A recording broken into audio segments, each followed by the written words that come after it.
Muli po kami nagbabalik dito sa final conclusion ng paggawa ng fresh lumpiang ubod. Ito na po ang ingredients kung paano gumawa ng homemade lumpia wrapper. Okay? Ang ingredient is 1 cup of cornstarch. Okay? Hahaluan mo siya ng 1 cup of flour. Okay, so isang cup ng cornstarch, gawgaw, isang cup ng harina, and then 1 cup of evaporated milk. Okay, 1.5 cup of water, 4 eggs. Okay, i-mix mo lang siya, yung 4 eggs. Pwede mo rin siyang batihin muna bago mo i-mix, however you wanna do it. Pero ayan na yan. Okay, now you put them together. Ang kalalabasan niya ay ganito. Mix siya, mamimix siya, no? Like that. Ngayon, si Mrs. naglagay niya siya ng separate niyan. Ayan, yung crepe maker. Ginagamit niya dyan para sa lumpia. Ayan. Actually, itong crepe maker na yan, ayan. Actually, ang crepe maker na yan, actually, is, ang crepe is actually European, baby, di ba? From France. Ayan ang lumpia version ng Europe, ang crepe.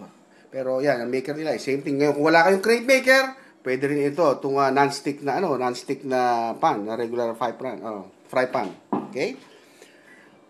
Ito ang ito yung unang itong unang yan. Itong unang batch yan. Yun, nakikita nyo? Yan, nagagawa na siya ngayon dyan, yung crepe maker na yan. Pag tinanggal mo yan, unti-unti tinanggal mo, ang kalalabasan niya is yung lumpia wrapper mo na yan. Yan, lumpia wrapper na yan, siya, ginawa mong sarili, you can put some sugar in it, kung gusto mong medyo matamis-tamis yung lumpia mo. Okay? Or put 1 teaspoon. Or butter or something like that, parang Goldilocks, Ayan, Ayan. And then let it cook there. Mm-hmm. Yeah, it's easy. So now, let's go to the wrapping part, okay? Yeah, maybe I'll have to wait. Habang nag-wait tayo, pakikita ko muna kanina, yung mga mani, yung mga peanuts, nag-crush kami. Grinound namin yung nuts kasi ito yung after nung para sa presentation tsaka flavor also. Ito ang pinaka last part ng pag-assemble ng lumpia. Okay? Now we're going here.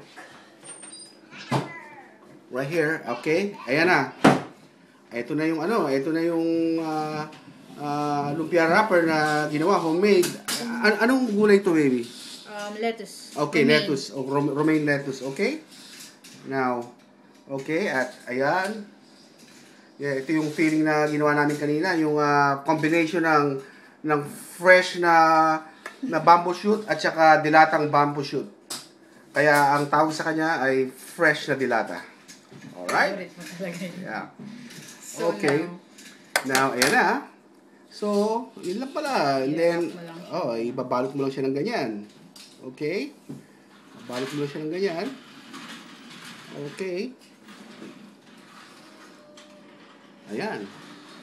So, ayan, nakakadalawa na palang may... So, this is it right here. Wait. Okay, now, ilalagay natin ito sa magandang presentation. Okay, ilalagay natin siya sa plate for final, presentation. Okay. Okay.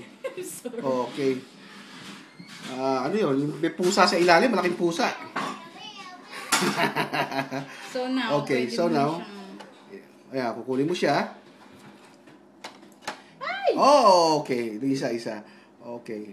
Ayun. Ilalagay mo siya dun sa Ilalagay mo siya dun sa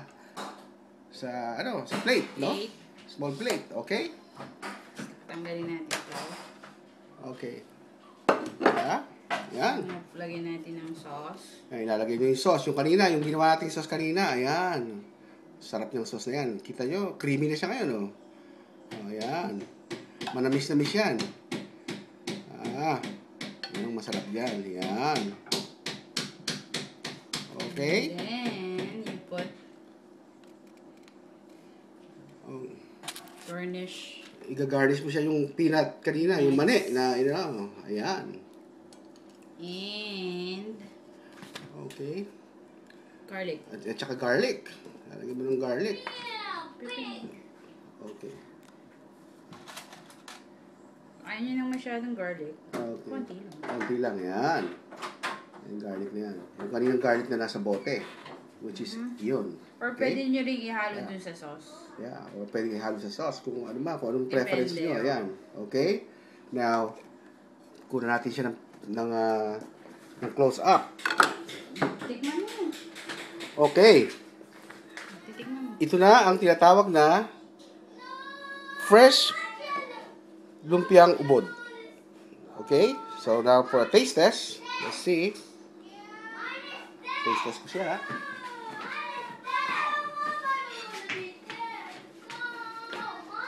Saan ko ba simulan? Ito ko simulan. Hatiin ko siya rito sa gitna.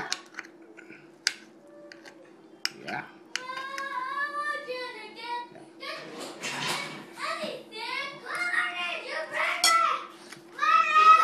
Oh. Good.